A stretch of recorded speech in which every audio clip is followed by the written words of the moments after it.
好啦，咁咧我哋琴日咧就講到日本同埋第二次世界大戰啦，尤其是係山本五十六啦。咁但係而家我哋將個時間咧再推遲啲啦，講翻近代少少啦。咁大家都應該知道㗎啦，二次世界大戰之後咧，呢個世界就進入咗一段相對可以叫做和平啦，或者係冇咁大規模嘅戰爭啦。但係其實係咪真係和平咧？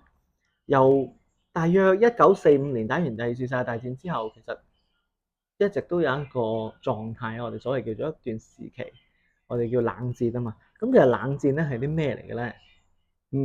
嗱，其實冷戰咧，你又要講翻二次大戰嗰陣時完咗之後，喺1945年啊嘛。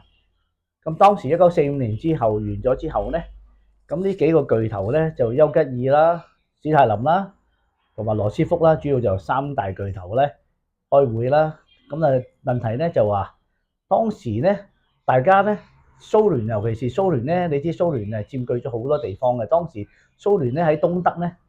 即係德國嘅東部啦，當時係冇分東德嘅，咁佢就唔撤兵喎。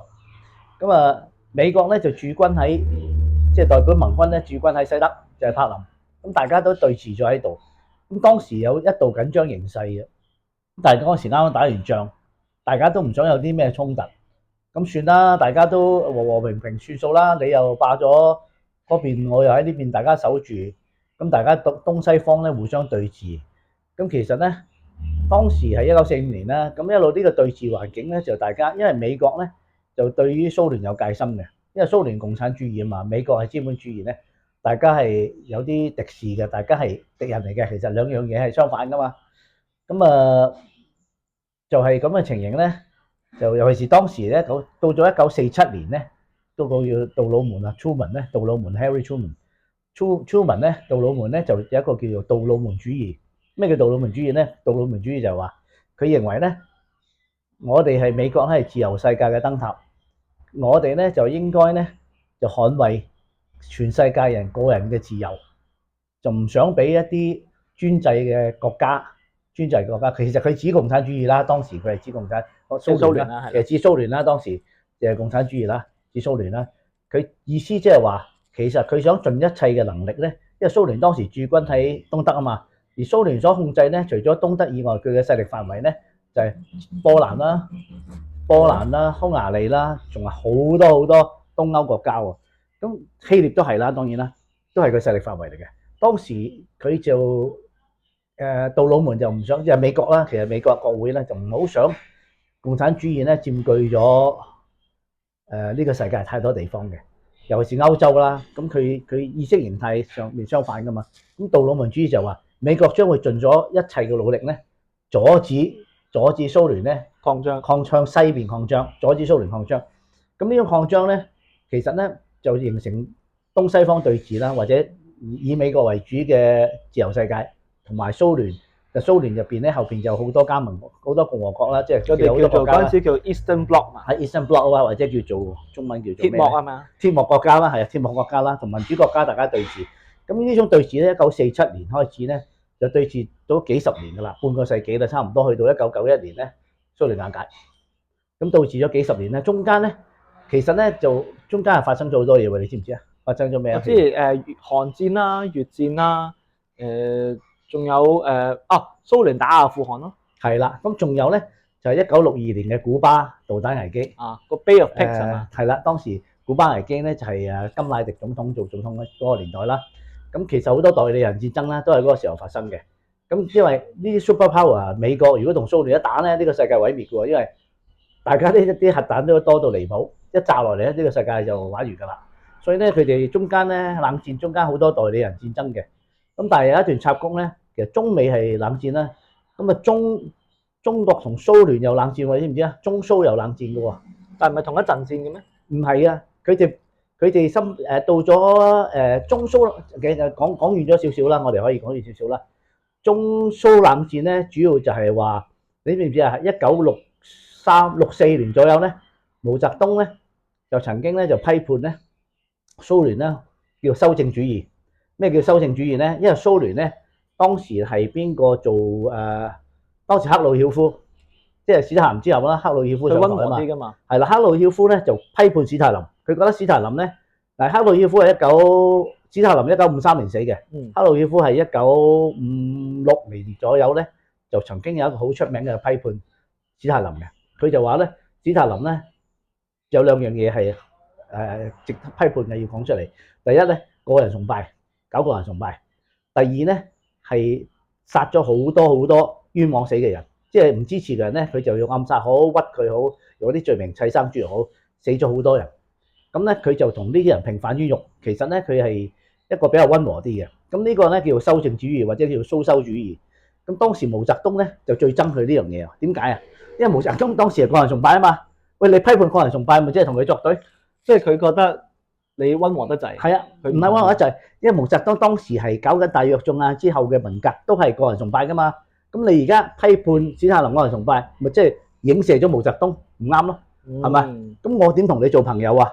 我中國同蘇聯點做朋友？你又批判緊史太林係個人主義，或者做啲秘密警察啦、暗殺啦，死咗咁多人。當時中國做緊相同嘅嘢嘅喎，所以當時中國咧同蘇聯咧就越走越遠啦，就反咗面啦。嗱，以毛澤東為首咧，就叫啲人咧去批判佢。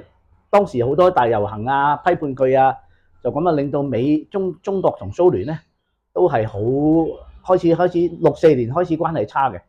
咁一路差落嚟咧，我哋就講完咗啲喎呢度。講翻轉頭先啦，係啊，我哋講翻當時啦，東德西德啦，德國咧被分開咗兩橛啦，東德西德啦，起咗個圍牆喺度啦。係啦，柏林圍牆啦，個個都知啦，係咪？柏林圍牆啦。咁當時東西德，後尾而家就兩德合併埋成為一個德國啦。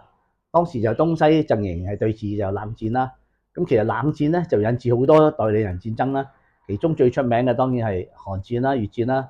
咁韓戰係最快嘅，因為韓戰咧就係大概係1950年左右嘅韓戰，係咪？係。啊，韓戰啦，講韓戰啦，講少少韓戰啦。你知道咩韓戰？韓戰我知道就咁，當然啦。而家我哋即係我哋現代點解會有南北韓，就係因為當時韓戰最尾兩邊都有僵局啊嘛。咁所以變咗會南韓同北韓就其實好似柏林咁啦，當時分開咗，係啦，兩半咯。係啦。咁當時咧，其實北韓咧，其實主要咧就係話共產陣營啦，佢哋就比較投向中國同埋蘇聯，尤其蘇聯老大哥啦，係咪？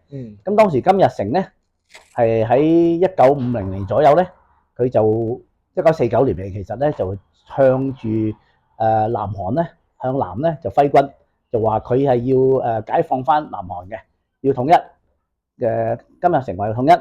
咁當時咧，佢號召呢個咧，當時佢得到咧蘇聯咧支持嘅喎，蘇聯好支持佢喎，蘇聯咧就支持佢出兵，甚至咧會軍事上咧支持佢嘅軍火啊，所有嘢支持佢嘅喎。咁中國亦都支持佢嘅喎。咪因為佢覺得你打贏咗，咪真係等於成即係共產陣營啦，係啦，共產陣營你變咗蘇聯有份可以控制到，係啦，係啦。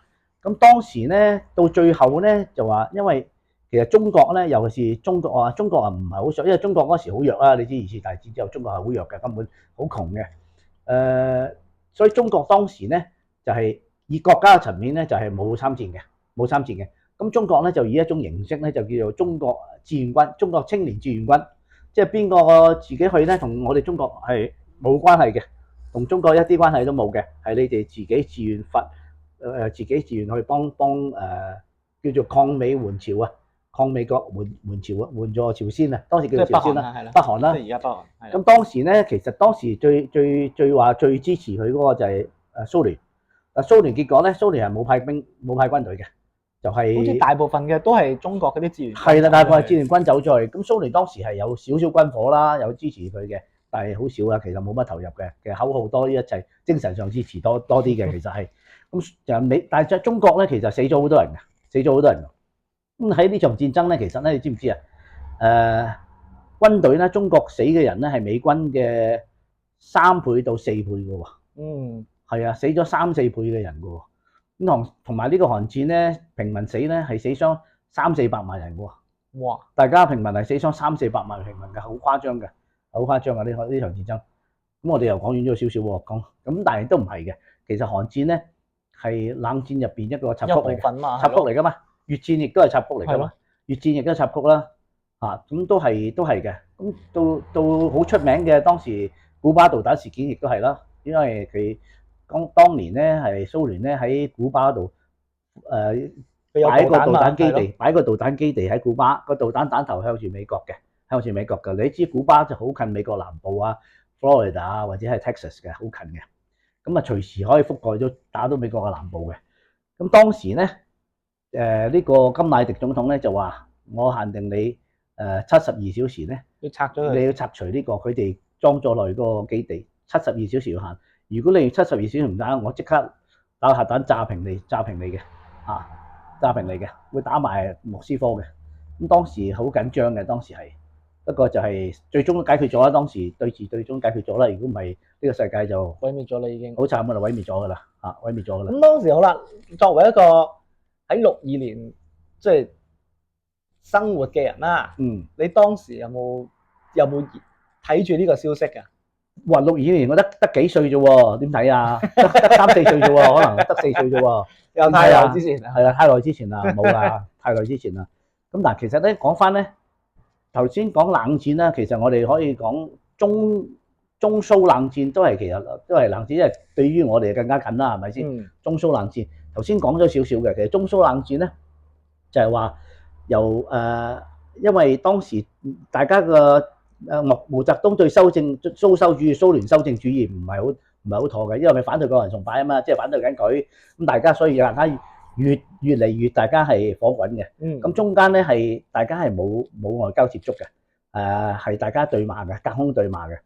咁啊中間啊發生咗一啲事件嘅，其實有好多事件啦。咁其中最出名叫珍寶島事件。哦，呢個未聽過。你有冇聽過珍寶島事件？嗱，你有冇聽過咧？珍寶島事件係好重要嘅。點解重要咧？嗱，話說咧，因為中國同埋蘇聯咧喺度冷戰嘅期間咧，由64年開始啦，到咗大概係67年左右咧，因為當時咧喺中國嘅東北咧，烏蘇里江啊，即係而家黑龍江省嘅北邊咧，有條叫烏蘇里江，一條好長嘅河流啦。咁呢條河流咧好得意嘅喎，有一個河流中間有個島嘅，啱啱條河流咧中間有個島，長嘅島。河流會有個島啊？中間有個島咧，個河流嘅分開東西岸啊兩邊嘅。河流嘅東邊咧就屬於俄羅斯嘅，河流嘅西邊咧就屬於中國嘅。咁個島咧亦都係嘅，個島咧就畫得有少少唔係太清晰嘅嗰條界，因為當時咧係1860年咧係由嗰時咧就叫做中蘇北京條約簽咗，因為簽咗一啲條約咧就話咗割咗土地。其實當時土地咧就根本中國好多北方嘅土地咧，就係東北咧劃咗俾蘇聯嘅。當時咧就劃咗40萬平方公里啊！你話幾多？40萬平方公里係好多。全部俾咗俄羅斯啊？俾咗俄羅斯，香港先至得1000平方公里啫嘛。你諗下40萬平方公里係400個香港，係咪？係咪400個香港？係啦，劃咗400個香港俾佢。咁當時咧喺烏蘇里江嘅中間有個島咧叫珍寶島，而珍寶島好細嘅咋。珍寶島1公里1平方公里到嘅咋，1平方公里你話幾細？香港1000平方公里，即係1/1000啫。1/1000嘅香港係好細嘅。咁當時咧珍寶島咧係有啲漁民咧，又係中國嘅農民啊漁民喺度住，但係好少嘅啫，個人數係好少嘅啫，喺度住嘅。咁個島得咁細？係啦，但係當時因為中國同蘇聯大家唔妥啊嘛，咁有啲蘇聯嘅駐軍喺嗰度嘅邊防軍咧，就開始就趕嗰啲中國人咧走啊。即係趕咗中國人走離開呢個島，趕咧就咁引致流血事件咧。其實中間有死傷嘅，中國平民有死傷嘅。咁中國咧就唔忿氣啊嘛，唔忿氣就抗議啦，係咪？咁到最終咧，因為壓力大啦，抗議都唔得咧，大家軍事對峙啊。咁當時最初咧就係好小規模嘅摩擦，中國咧就揾大家都係揾幾十個軍隊啊，幾十個軍人啊，而即係企喺度望。蘇聯咧亦都係啦，揾幾十軍人咧，開頭對望，後尾咧就動武啦，開槍啦，真係開槍啦。開頭咧。死咗，雙方都有各有死傷嘅，各有死傷嘅。咁大家其實唔想將呢啲嘢擴大，大家都想係軍事衝突，唔想將啲事件搞得太大，因為你知大家都係核武嘅國家嚟嘅。係咯。搞得大，雖然當時蘇聯係強啲啦，係咪？啲核彈頭都多過佢，但係都係有。但係大家都有威脅啦。咁大家都想一個小型衝突，有佢衝突啦。大家兩個國家都係有佢衝突，等啲平民發泄下啦。咁結果咧，搞成好大型嘅衝突，大型衝突到點咧？大型到咧就中國咧都派成過千嘅軍隊過去嘅，一個島啫喎，係個島仔，好細個島，係啦。咁蘇聯咧除咗邊防軍咧，佢派正規軍國家嘅軍隊去。啲正規軍咧仲有咧 T62坦克車，當時咧，你知 T62即係1962年開發㗎嘛。當時1967年咧 T62已經係最新嘅俄羅斯坦克車、蘇聯坦克車係咪？但當時中國冇坦克車㗎，冇㗎嘛，中國係靠外地咁。咁咧就點咧？打咗呢場戰，即係喺度大家打各有死傷。咁咧中國啊好得意啊，呢輛坦克車好出名嘅呢個T62，而家喺北京度展覽館展覽緊。喺北京度展覽。係啊，喺北京有展覽嘅，因為咧當時咧呢個坦克車上邊嗰個軍人咧，嗰個俄羅斯軍人咧就重傷跟住走咗啊，就架車咧就個鏈斷咗嘅。咁咧喺冰上邊，喺個冰上邊。咁咧中國咧就啲人咧衝過去想用拖架車走，因為拖走咗呢個 T62，咪中國咁咪 copy 佢咯，可以開發偷咗贏咗好多年啦，唔使慢慢開發啦，可以 copy 佢。咁俄羅斯知道呢樣嘢咧，死咧都唔俾佢守住架坦克，死都守住架坦克車喎，就唔俾佢搶。又甚至俄羅斯蘇聯嗰邊咧就發射火箭炮打架坦克車，想打爛佢，打爛佢着咗火，你差唔多啦。咁點都打唔中，可能眼界唔好定咩，打唔中。咁蘇聯咧就諗到好好方法，下啲冰嚟㗎嘛，就打落冰度，打落啲冰度。令到呢個 T62咧就沉落水度，沉落水底喎。咁啊冇事啦，沉落水底。點知咧到夜晚咧，中國好犀利，沉水底你知坦克車幾重㗎啦。中國揾一大隊嘅人咧拖咗上嚟，撈翻上嚟啊！撈翻架車上嚟，撈翻架車上嚟咧就送咗去吉林嘅重工業嘅重工廠，就做拖拉機廠，就分架車就 copy， 慢慢 copy 佢，就修正好翻架車，整好晒佢。就 copy 到出，所以中國咧就因為攞咗呢個 T62咧，令到佢軍事上坦克車進步得好快喎。你一下子就突然間抄咗佢個樣。我哋講咗好遠咯喎，已經係咪？講到唔係啊，都係講緊你講中蘇冷戰都係冷戰嘅。係咯係咯，呢個都係冷戰嘅一部分。其實咧嗱，到咗後來點樣結束呢件事咧？後來大家咧，因為後來咧就因為蘇聯啊。呢個叫做都1967年啊，布里茲列夫年代㗎啦。而布里茲列夫咧，當時咧揾咗個左右手咧，就叫做柯石金啊，有啲人叫做。咁咧就去揾呢個去美國同呢個即係電話度咧，就揾呢個叫做基辛格。你知邊個基辛格啊？Henry Kissinger。係啦，揾基辛格。咁啊同佢話因為而家佢話。當時係國務大臣嚟嘅，當時未係國務卿啦，可能未做國務卿嘅安全顧問啦，總之係美國白宮安全顧問嚟嘅佢係。咁咧當時咧就係話佢打電話俾佢，因為點解咧？當時中國同蘇聯好緊張啦，而美國知道好緊張啦。咁佢就問我想問你兩個問題啊，佢同基辛格講兩個問題。第一，我如果蘇聯咧，我哋想用核彈打咗中國所有核設備，中國嘅核設備咧有幾個地方嘅。酒泉啦，你聽過酒泉衛星啦、酒泉市啦、西昌市啦、酒泉市啦、羅布泊啦，呢幾個地方，同埋打埋北京郊外一啲做核彈嘅設備，咁啊吉林啊幾個地方，佢話我哋核彈夷平晒佢。咁其實對美國嚟講咧，美國梗係啦，希望你越少核彈越好。你如果夷平咗，喂，幫我對手打低個對手，少咗個對手，係咪？佢覺得中國都係對手。Enemy of my enemy。係啦，共產黨陣營少咗一份子，對佢嚟講。打傷佢梗係好啦，美國本來係好嘅。係第一個問題咧就話我用核彈夷平咗你。咁佢問你第二個問題係咩咧？佢問基辛格第二個問題，佢話如果真係我對付中國嗰時，而中國揾你嗰時，你又會點樣咧？你嘅取態係點咧？就問咗呢兩個問題。咁基辛格點答佢咧？點答啊？基辛格咧就話。當然啦，我哋希望大家減核設備，或者核彈頭越少越好啦，減低佢係咪？呢個係我哋嘅取向嚟嘅。但係咧，你兩個都係 super power， 如果你兩個國家要大規模咁樣去衝突，大規模開戰咧，美國一定會盡最大嘅努力去阻止呢樣嘢發生嘅。我一定會阻止。佢講因為會影響好多其他係啦，影響好大，因為兩個 super power， 你唔知成個地球都毀滅㗎，咁多核彈一炸落嚟，你知唔知當時呢個蘇聯嘅核彈嘅彈頭嘅威力幾大啊？佢想嚟對付中國個彈頭嗰啲核彈頭，你知道港島嗰個原子彈有幾大威力啊？等於幾多噸炸藥啊 ？TNT 炸藥啊？港島嗰個300，1萬噸，港島嗰個係啦，等於1萬噸 TNT 炸藥。而當時咧，蘇聯核彈頭咧，等於有幾多噸 TNT 炸藥啊？你知唔知？500萬噸。哇！500萬噸係佢嘅500倍，係佢500倍。咁你諗下殺傷力幾大？當時港島都死幾十萬人啦，咁你用500倍嘅威力，一個啫喎，一個都500倍即係威力，幾十萬乘其500咯。實毀滅晒㗎啦，會死好多人，死傷好多人，毀滅係成個輻射都已經係根本地方好多地方唔住得人，可能成個亞洲都住唔到係人。超級大災難㗎啦，當時超級大災難㗎啦。就其實就係咁咯。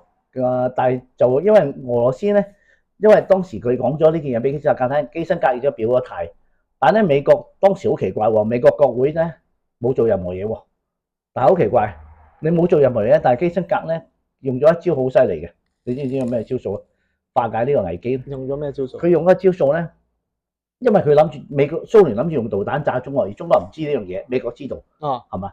如果美國直接話俾中國聽又唔好，係咪國家層面係咪？因為佢打電話咁樣問佢，佢講啫，佢未必真係噶嘛，係咪？好啦，咁咧喺華盛頓郵報咧有一日咧冇幾耐咧就登咗一樣嘢出嚟，佢話咧蘇聯咧就準備用核彈同中國咧就做大手術啊，改造啊，登晒出嚟，咁啊全世界震驚喎，哇！一登出嚟，美國震驚啦，中國一定知啦，中國又震驚啦，俄羅斯又震驚啦，哇！你講晒我個計劃出嚟嘅，唔得噶嘛，咁講晒出嚟，咁你點搞啊？人哋炸我先咧，或者係咪先？講晒出嚟，咁第一件事咧，蘇聯外交部就否認啊呢件事啊，否認啊冇你冇呢件事嘅，即係佢同華盛佢唔係佢同華盛頓郵報講，喂你亂噏喎，你個傳媒啊，根本冇呢件事啊咁樣。誒當時咧就將呢個咁嘅消息爆咗出嚟，咁亦都。當時蘇聯亦都唔適合去炸啦，喂！佢知道美國反對佢，全世界又爆咗煲出咗嚟啦，咁你點炸啊？你佢唔可以做啦呢樣嘢係咪？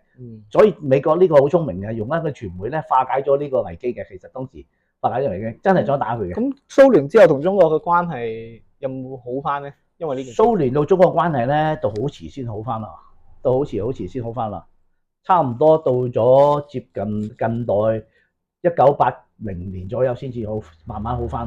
要80年之後先至好翻啦，係啦，係啦。